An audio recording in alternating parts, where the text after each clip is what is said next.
Today, we're going to journey back in time, way back, to a version of our planet you would not even recognize. I want you to imagine you're floating in deep space, hundreds of millions of years ago, looking down at Earth. You wouldn't see the familiar blue marble we call home. Not at all. No. Back then, it was a white billiard ball. We're talking about the Cryogenian period, around 720 million years ago, when a thick global shell of ice literally covered every inch of the planet, from pole to pole. The oceans were frozen nearly solid, top to bottom. The air was a sterile, freezing void where life seemed to have no place left to hide. But the fire remained. Deep beneath all that ice, tucked away near volcanic hydrothermal vents, the ancestors of you, me, and all modern life were fighting a desperate battle for survival. So you might be asking, how on earth did this happen? I mean, our planet has seen 5 major ice ages, but the Cryogenian, well, it was the most terrifying of them all. A whole different beast. You could call it a true planetary fever. Just in reverse. It all started when primitive algae began pumping massive amounts of oxygen into the atmosphere. And this oxygen, it displaced the greenhouse gases that were keeping our world warm. As the ice began to grow, it created a deadly trap. You see, white surfaces don't absorb the sun's heat, they reflect it right back into the void. And there's a scientific principle for this. It's called the albedo effect. This kicked off a devastating feedback loop. More ice meant more reflection, which meant more cooling, which, you guessed it, meant even more ice. Our planet basically turned into a giant mirror, reflecting almost 99% of all incoming sunlight away. And because of that relentless reflection, the planet's surface temperature just plummeted to lower than minus 50 degrees Celsius, an almost unimaginable cold. Scientists now believe that during this era, our Earth looked almost exactly like one of our celestial neighbors does today, Saturn's icy moon Enceladus. Our world became its cosmic twin. It was a world where the only colors were the blinding, endless white of snow and the deep, silent black of the space beyond. You know, in our world, we think of the equator as a paradise of heat. But during Snowball Earth, there was ice at the center. Right at the planet's warmest point, temperatures rarely got above minus 20 degrees Celsius.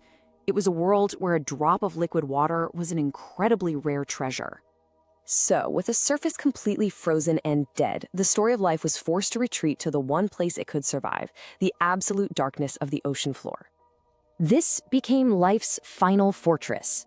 Down there, near deep-sea hot springs, tiny bacteria and algae thrived, living off pure chemical energy. They were completely cut off, totally unaware that the world above them had vanished beneath a shield of ice. For millions of years, Earth was stuck in this frozen stasis. But deep down, the planet's internal engine was still churning away. Salvation wouldn't come from the sky. It would come from the heat from within. So here's how the Great Thaw started. Tectonic movements and massive volcanic eruptions, even under all that ice, slowly began to release trapped carbon dioxide.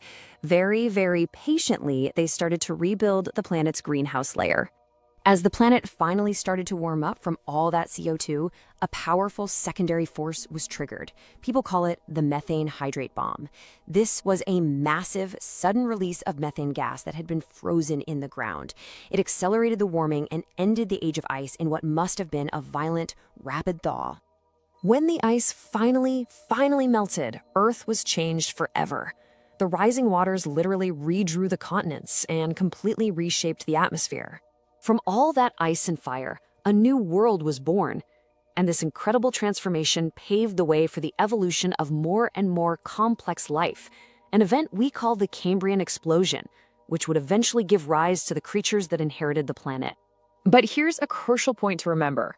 We are technically still in an ice age today. We're just living in one of the brief, warm intervals between the big freezes.